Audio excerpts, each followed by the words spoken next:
Hello all, welcome to the channel. मेरा नाम आदित्य है। मैं एक एजुकेटर हूँ न्यूटन स्कूल पे। न्यूटन स्कूल क्या एक प्लेटफॉर्म है जहाँ पे हम आपको within a span of 6 month train करते हैं as a full stack developer और मेक श्योर करते हैं कि आपका प्लेसमेंट अमेजिंग कंपनीज में हो। हमारे कोर्स का बेस्ट पार्ट ये है कि आपको कोई फीस अपफ्रंट में नहीं देनी, और तो और आपको तब भी कोई फीस नहीं पे करनी अगर आपका पैकेज 5 लाख पर एनम से कम का होता है। हमारा एक इनिशिएटिव है लॉन्च पैड। लॉन्च पैड में हमने क्या किया, जैसे मान लो अगर तुम बिगिनर हो और तुम्हें प्रोग्रामिंग लैंग्वेजेस की बेसिक सीखनी है, जैसे जावा हो गया, सी प्लस प्लस हो गया, पाइथन हो गया, और डीएसएल को तुम्हें सीखना है या फिर बेसिक्स ऑफ वेब डेवलपमेंट सीखना है, डेटाबेस के बारे में थोड़ा समझना है, तो तुम हमारी वेबसाइट पे आके सीख सकते हो। ये एब्सोल्युटली फ्री है और इसको ये सारा बिगिनर को कंसिडर करते हुए हमने डिज़ाइन किया हुआ है। तो लॉन्च पैड पे आने के लिए पहले तुम हमारी वेबसाइट पे onutelschool.co पे लॉन्च पैड वाले टैब पे क्लिक करो। तुम यहाँ पे नेविगेट हो जाओगे, एक और वेब पेज खुलेगा सिंपल सा, उस पर स्टार्ट नाउ फॉर फ्री दिया है। उसको जैसे ही क्लिक करोगे तुम्हें एक बेसिक सा लॉगिन फॉर्म आ जाएगा या साइन अप फॉर्म आएगा, उसको फिलअप करो और उसमें जैसे तुम फिलअप करोगे और तुम्हें बहुत सारे कोर्सेज फ्री में मतलब मिल जाएंगे। इनमें क्विजेस हैं, असाइनमेंट्स, उनको सॉल्व करो और जिस भी कोर्स में तुम्हें डाउट है उसके रिगार्डिंग तुम पर्टिकुलर कोर्स इंस्ट्रक्टर से पूछ सकते हो कमेंट सेक्शन में। उसके बाद से हमने एक तुम्हें इन्वायरमेंट सेटअप करने का हेडेक हटा दिया। जैसे मान लो तुम्हें अगर सी प्लस प्लस पे कोड लिखना है तो तुम्हें कंपाइलर डाउनलोड करने की ज़रूरत नहीं है, कोई एडिटर डाउनलोड करने की ज़रूरत नहीं है। तुम हमारे देन एंड देयर हमारी वेबसाइट पे कोड कर सकते हो। ये है, और इसके साथ साथ कॉन्टेस्ट होते रहते हैं हमारी वेबसाइट पे, आप वहाँ पे जाके चेक कर सकते हो कॉन्टेस्ट। ठीक है, ऑन गोइंग कॉन्टेस्ट हो गए और फ्यूचर में कौन कौन से कॉन्टेस्ट हो रहे हैं उनको चेक कर सकते हो। तो इन सब के लिंक मैं डिस्क्रिप्शन में डाल दूँगा, डू चेक इट आउट। अभी के लिए हम अपना टॉपिक स्टार्ट करते हैं। तो इसके पहले वाले सेशन में हमने फंक्शंस को पढ़ा था, फंक्शंस क्या होते हैं, फंक्शंस को कैसे यूज़ करना है कोड में, और फंक्शंस की क्या बेनिफिट होती है। आज थोड़ा सा एक बार उसको डेप्थ में रिवाइज करते हैं और देखते हैं कि एक फंक्शन से कैसे दूसरे फंक्शन को कॉलिंग होती है। जैसे मान लो मैंने अपना कोड लिखा है हैश इंक्लूड आईओ स्ट्रीम, उसके बाद से एक फंक्शन बनाया मैंने वॉइड फंक्शन नेम, ऐसे जस्ट नेम कोई भी नेम बना लिया और इसको डिक्लेयर कर दिया यहाँ पे ऊपर। अच्छा, अब मेरा क्या होगा, मेन से एग्जीक्यूट होना स्टार्ट होगा। ठीक है, यहाँ से एग्जीक्यूट होगा कोड मेरा। तो जैसे ये वाली लाइन्स एग्जीक्यूट होंगी, जैसे ये वाला फंक्शन का ना फंक्शन कॉलिंग होगी, ये वाली लाइन क्या डिनोट करती है, कॉलिंग ऑफ फंक्शन। मतलब ये डिनोट कर रहा है कि फंक्शन कॉल हो रहा है, फंक्शन कॉल हो गया। ठीक है, तो जैसे ये वाली लाइन आएगी ना, यहाँ से क्या होगा, यहाँ पे एक्सेस मिल जाएगा। मतलब पहले ये वाली लाइन, अब उसके बाद से ये वाला फंक्शन एग्जीक्यूट होगा, और जब तक ये सारी लाइंस एग्जीक्यूट नहीं हो जाती, मतलब ये वाला पूरा कोड ब्लॉक फंक्शन का एग्जीक्यूट नहीं हो जाता, हमारा कोड आगे रन नहीं होगा, मतलब इसके नीचे की लाइन सारी रन नहीं होंगी। तो ये तो था बेसिक फंक्शन क्या हो रहा था। अच्छा, अब जैसे समझें कि क्या हम एक फंक्शन से दूसरे फंक्शन को कॉल कैसे करेंगे। जैसे मान लो मैंने एक कोड लिखा है, एक फंक्शन बनाया है मैंने ए नाम से, और उसमें जस्ट मान लो मैं सी आउट करा रहा हूँ ए, फिर मैंने क्या कर रहा हूँ, यहाँ पे बी को कॉल कर दे रहा हूँ, तो क्या होगा, बी यहाँ से बी कॉल हो जाएगा। ठीक है, एक बार कोड करें इसको, देखें मैं कहना क्या चाहता हूँ, उसके बाद समझेंगे हम क्या कर रहे हैं। तो ये पिछला था कि हम सम निकाल रहे थे, ये हटा देते हैं यहाँ पे। चलो, ये हटा दिया मैंने, ठीक है, सारा कोड हटा। अब इस पे लिखते हैं सिंपल सा, जैसे मान लो मैंने यहाँ पे एक ए नाम से एक फंक्शन बनाया है। ठीक है, तो उससे कुछ हमें काम नहीं कराना है, तो वॉइड डाल लेते हैं, ए नाम है इसका।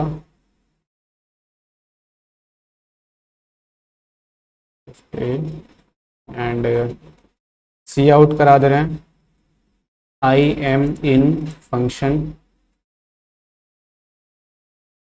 ए। कॉलिंग ऑफ फंक्शन समझ रहे हैं कैसे क्या क्या होगा अगर एक साथ हम बहुत सारे फंक्शन को कॉल कर रहे हैं। अच्छा, इसके बाद से यहाँ पे मैं एक फंक्शन बी को कॉल कर दे रहा हूँ। ठीक है, और बी में करा दे रहे हैं सिंपली कि हम क्या करेंगे, उसमें भी कुछ नहीं करते हैं, बी में सी आउट करा देते हैं, आई एम इन बी। ठीक है,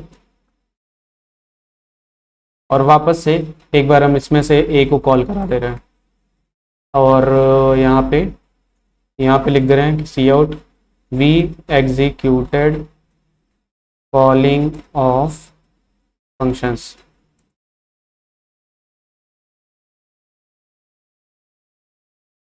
देखते हैं क्या होगा, मतलब क्या होना चाहिए आइडियली, इसको एक बार समझें क्या होगा हमारे कोड में।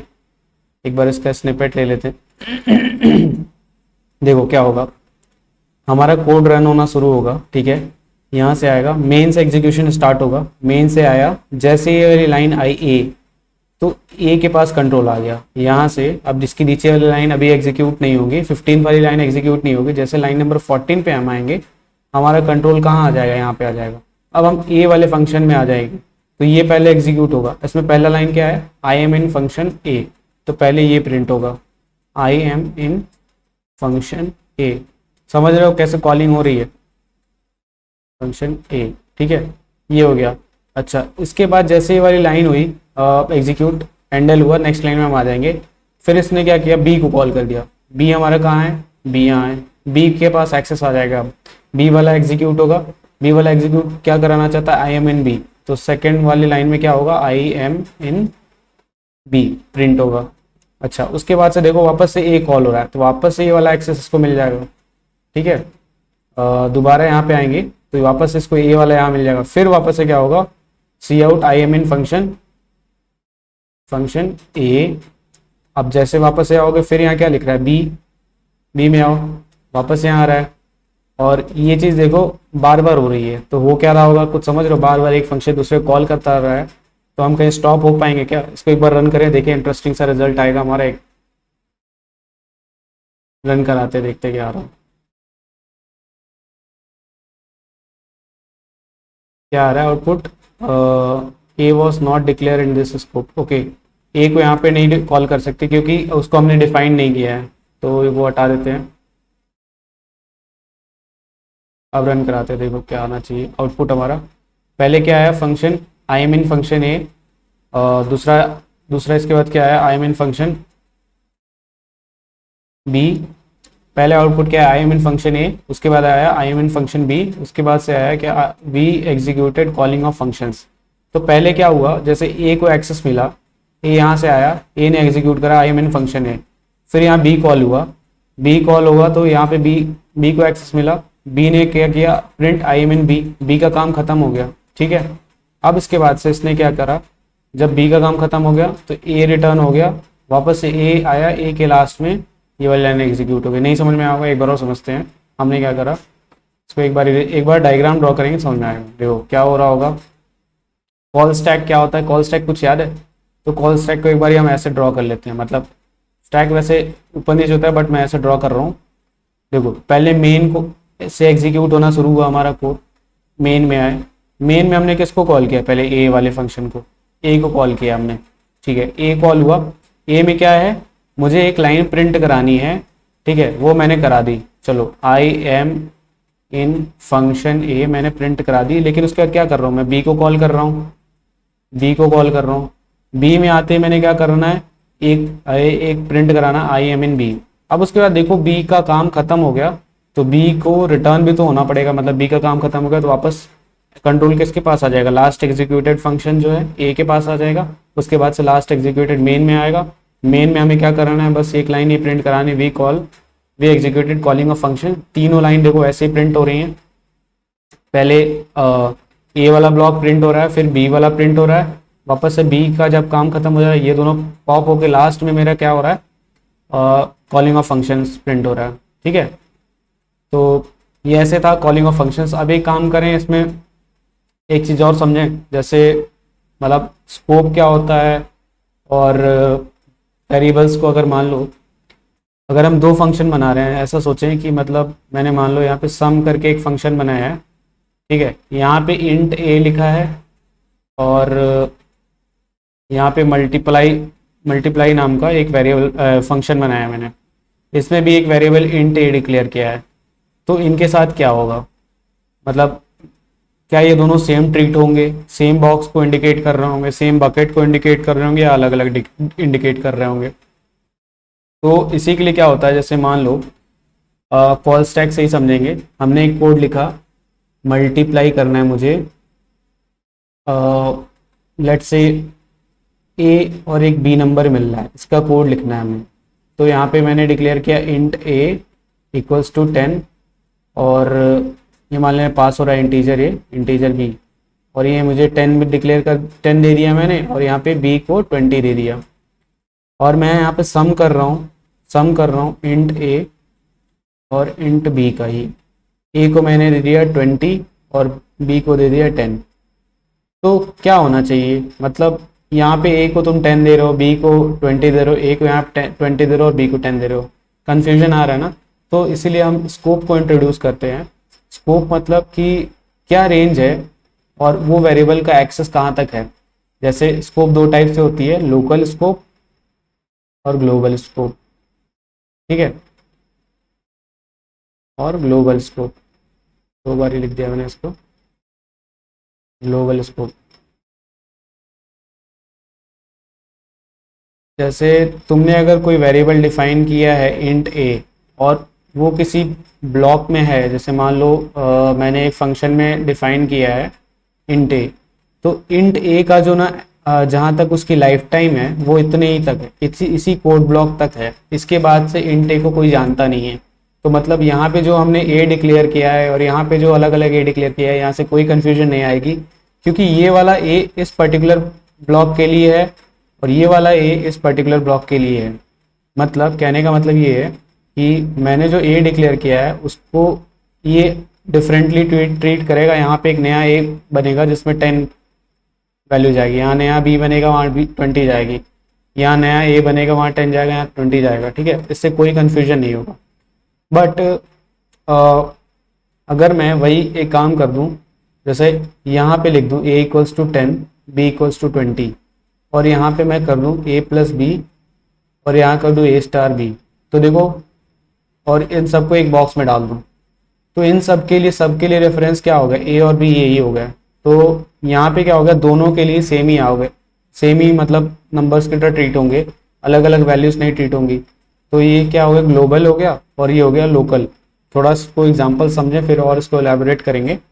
जैसे इसके लिए कोड लिखते हैं सिंपल सा, जैसे मान लो एक ही करेंगे इसको, लेते हैं इंट मेन, मान लो मैंने लिख दिया, यहाँ पे लिख दिया इंट ए इक्वल्स टू 10, ठीक है। अब यहाँ पे लिख रहा हूँ इफ, मान लेते हैं ट्रू, इफ ट्रू है, कुछ भी है वो ट्रू है, ठीक है, उसमें मैं करा दे रहा हूँ एक और वेरिएबल डिक्लेयर कर दे रहा हूँ ए नाम से, जिसको मैं 20 कर दे रहा हूँ, और सी आउट यहाँ ए करा रहा हूँ एंडल, और यहाँ पे सी आउट ए करा रहा हूँ एंडल। एक बार ही सोचो क्या हो रहा होगा, दोनों में क्या क्या डिफरेंसेस, क्या अलग अलग वैल्यूज प्रिंट होंगी या फिर सेम वैल्यूज प्रिंट होनी चाहिए, यहाँ 20 होनी चाहिए, कहाँ क्या होगा। तो देखिए एक बार इसको समझें, हमने क्या किया, मेन में है हम अभी, मेन वाले मतलब मेन वाले पार्ट में हमने एक वेरिएबल डिक्लेयर किया ए, जिसमें अंदर 10 डाल लिया। इसके बाद से हमने एक इफ ब्लॉक एग्जीक्यूट कराया जिसमें हमने एक और वेरिएबल क्रिएट किया ए नाम से, जिसका 20। तो ए का जो स्कोप है ना वो इसी इफ के अंदर है, जैसे वाला ब्रैकेट एग्जीक्यूट होगा ये वाली वैल्यू डिलीट हो जाएगी, ए इक्वल्स टू 20 नाम का कुछ बचेगा ही नहीं, ठीक है। और यहाँ पे ए जो प्रिंट होगा यहाँ वाले पे वो होगा 20 और यहाँ जो होगा वो होगा 10। तो जो ये वाला ए है इसको लोकल टू इफ ब्लॉक है और ये जो ए है ये मेन तक है, ठीक है। एक बार प्रिंट करते हैं उसके बाद समझते हैं क्या आ रहा है मेरा। तो पहले वाले के लिए मेरा आउटपुट क्या आएगा, देखो पहले वाले के लिए 20 आ गया और सेकंड वाले के लिए 10 आ गया। एक बार यहाँ पे एक मैसेज भी प्रिंट करा देते हैं, cout I am local to if block, ठीक है। और यहाँ पे करा देते cout I am local to main. एक इंटरेस्टिंग चीज और करते हैं यहाँ पे, देखो I am local to if वाले में आया 20, I am local to main वाले में आया 10, मतलब इफ के अंदर हमने एक वेरिएबल बनाया है ए जिसका स्कोप या फिर लाइफ टाइम उस इफ ब्लॉक तक ही है। जैसे इफ वाला ब्लॉक खत्म होगा उसका स्कोप खत्म हो जाएगा, वो हमारा वेरिएबल एग्जिस्ट नहीं करेगा। तो यहाँ पे कोई कंफ्यूजन नहीं आएगा, कंपाइलर समझ रहा होगा कि ठीक है, मतलब ये दोनों अलग अलग है। अब एक काम करते हैं, ये इफ हटा देते हैं, इफ हटा देते हैं, यहाँ पे इंट ए इक्वल्स टू 20 कर देते हैं। अब कराते हैं प्रिंट ए की वैल्यू क्या होती है, देखिए क्या होती है। कुछ एरर आई कंपाइल आउटपुट में, देखते हैं क्या एरर है। देखो, redeclaration of int A is previously declared. तो एक ही स्कोप में हमने क्या किया, मल्टीपल नाम से उसको रीडिक्लेयर कर दिया, तो ऐसा अलाउड नहीं है, तो तुम उसको दूसरे नाम से करो। अच्छा, अब ग्लोबल क्या होता है, जैसे मैं यही उठा के यहाँ डिक्लेयर कर दूं मेन के ऊपर इंट ए इक्वल्स टू 10। अब यहाँ पे मैं ए को यहाँ यूज करूँ, या फिर मान लो मैं एक फंक्शन बना ले रहा हूँ ए नाम से, और उसमें जाके ए की वैल्यू प्रिंट कराऊं।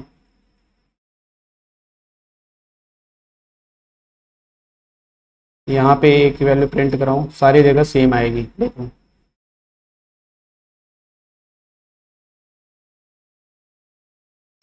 10 10 आई, देखो ठीक है ना। अब यहाँ पे यही चीज़ अगर मैं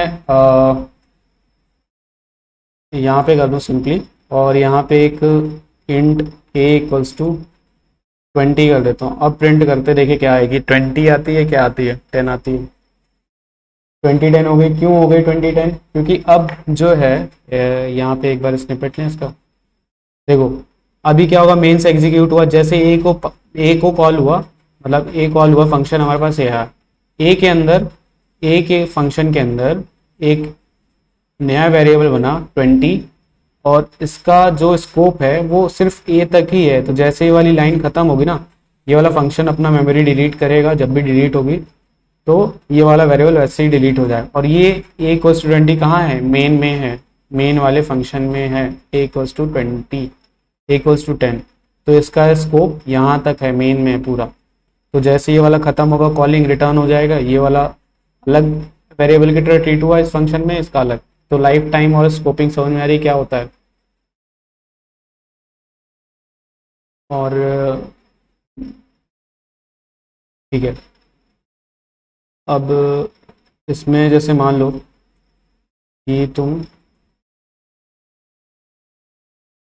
अगर एक काम करें, हम ए के अंदर, ए वाले फंक्शन के अंदर एक बार इसको पास करते हैं ए को, ठीक है। तो यहाँ क्या, हम यहाँ स्टोर भी करेंगे कहीं पे, और इसको सी आउट कर मॉडिफाई कर लेते हैं थोड़ा सा, ए इक्वल्स टू ए प्लस 1, ठीक है। अब देखते हैं क्या ये चेंज हो रहा होगा या नहीं हो रहा होगा। और यहाँ पे एक बार इसकी वैल्यू प्रिंट करा लेते हैं। तो यहाँ पे बेसिकली मैं क्या कर रहा हूँ, एक नंबर पास कर रहा हूँ फंक्शन में, और उसको वहाँ चेंज करने की कोशिश कर रहा हूँ, देख रहा हूँ कि मेरा ओरिजिनल वेरिएबल में डिक्लेयर हुआ है कि नहीं हुआ है, मतलब वो चेंजेस अफेक्ट हो रहे हैं नहीं हो रहे हैं, ठीक है। तो एक बार रन करते हैं इसको, देखते क्या हो रहा है।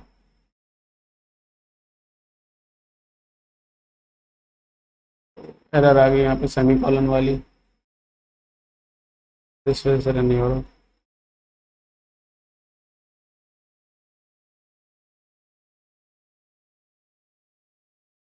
रिफ्रेश कर लेते हैं एक बारी, ठीक है। सेमी कॉलन चेंज करते हैं यहाँ पे, अब रन कराते हैं, देखते हैं।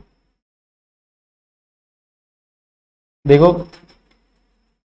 एक ही वेरिएबल है, लेकिन दोनों अलग अलग जगह अलग अलग तरीके से ट्रीट, और अलग अलग वैल्यूज़ क्यों आ रही हैं। और यहाँ पे 11 हो जा रहा है, यहाँ पे 10 हो जा रहा है, जबकि इंक्रीमेंट मैंने ए को किया है। तो वही यहाँ स्कोप वाला खेल है। मैंने क्या किया, जैसे